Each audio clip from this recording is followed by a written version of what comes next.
Hey, happy readers! Welcome to Children's Books read aloud by Happy Cultivated. The Polar Express by Chris Van Allsburg. Click that subscribe button for more children's books. On Christmas Eve many years ago, I lay quietly in my bed.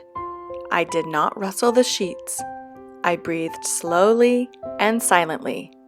I was listening for a sound a friend had told me I'd never hear. The ringing bells of Santa's sleigh. "There is no Santa," my friend had insisted, but I knew he was wrong. Late that night, I did hear sounds, though not of ringing bells. From outside came the sounds of hissing steam and squeaking metal. I looked through my window and saw a train standing perfectly still in front of my house.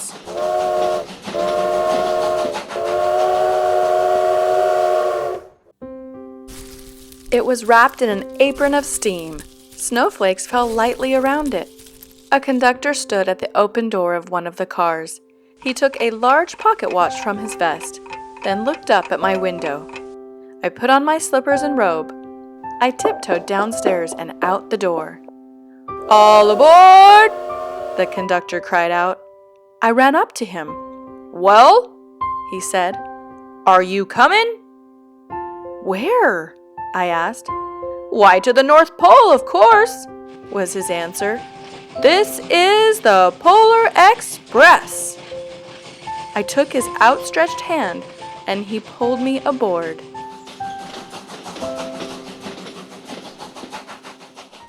The train was filled with other children, all in their pajamas and nightgowns. We sang Christmas carols and ate candies with nougat centers as white as snow. We drank hot cocoa as thick and rich as melted chocolate bars. Outside, the lights of towns and villages flickered in the distance as the Polar Express raced northward.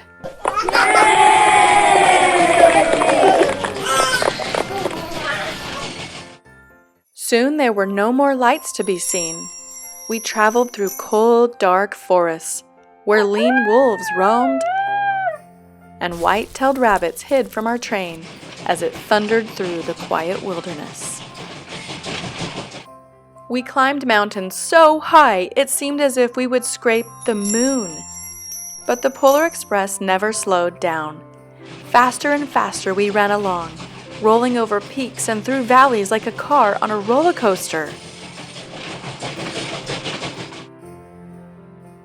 The mountains turned into hills, the hills to snow-covered plains. We crossed a barren desert of ice, the great polar ice cap. Lights appeared in the distance. They looked like the lights of a strange ocean liner sailing on a frozen sea. "There," the conductor said, "is the North Pole."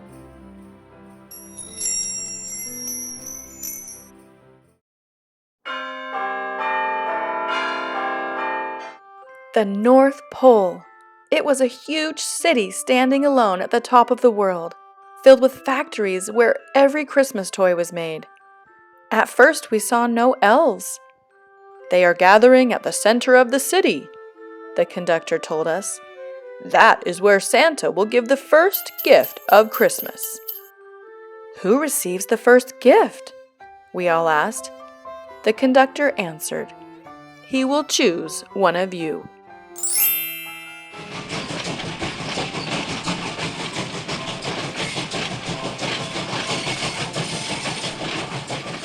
"Look!" shouted the children. "The elves!"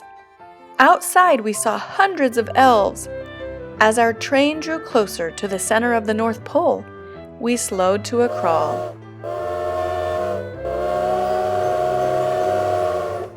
So crowded were the streets with Santa's helpers. When the Polar Express could go no farther, we stopped and the conductor led us outside.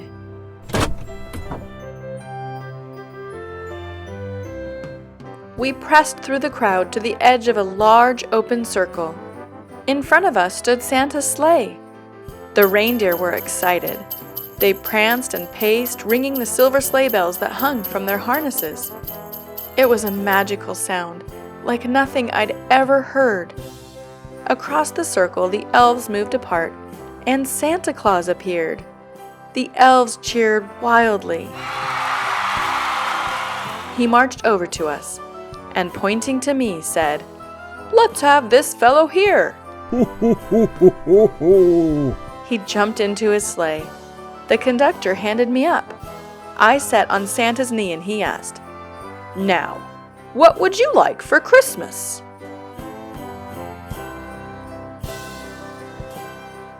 I knew that I could have any gift I could imagine, but the thing I wanted most for Christmas was not inside Santa's giant bag. What I wanted more than anything was one silver bell from Santa's sleigh. When I asked, Santa smiled. Then he gave me a hug and told an elf to cut a bell from a reindeer's harness. The elf tossed it up to Santa. He stood, holding the bell high above him, and called out, "The first gift of Christmas!" A clock struck midnight as the elves roared their approval. Santa handed the bell to me, and I put it in my bathrobe pocket. The conductor helped me down from the sleigh. Santa shouted out the reindeers' names and cracked his whip. His team charged forward and climbed into the air. Santa circled once above us, then disappeared in the cold, dark polar sky. As soon as we were back inside the Polar Express, the other children asked to see the bell. I reached into my pocket, but the only thing I felt was a hole. I had lost the silver bell from Santa Claus's sleigh. "Let's hurry outside and look for it," one of the children said. But the train gave a sudden lurch and started moving. We were on our way home.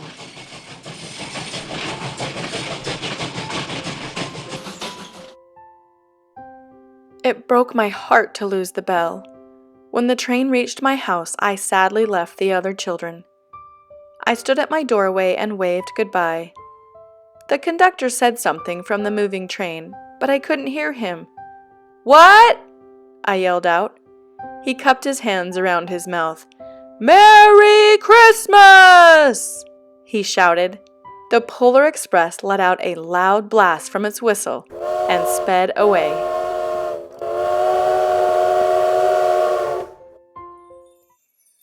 On Christmas morning, my little sister Sarah and I opened our presents. When it looked as if everything had been unwrapped, Sarah found one last small box behind the tree. It had my name on it. Inside was the silver bell. There was a note. "Found this on the seat of my sleigh. Fix that hole in your pocket. Signed, Mr. C." I shook the bell. It made the most beautiful sound my sister and I had ever heard.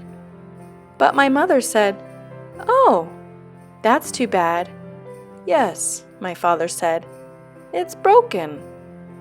When I'd shaken the bell, my parents had not heard a sound.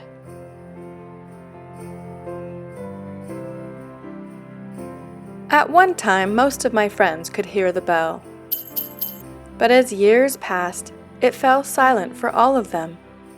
Even Sarah found one Christmas that she could no longer hear its sweet sound. Though I've grown old, the bell still rings for me as it does for all who truly believe.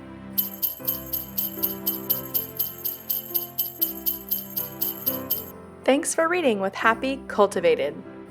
Please like this video and subscribe to our channel. Click the bell next to the subscribe button to be notified when we post new books. Thanks for watching. Happy reading!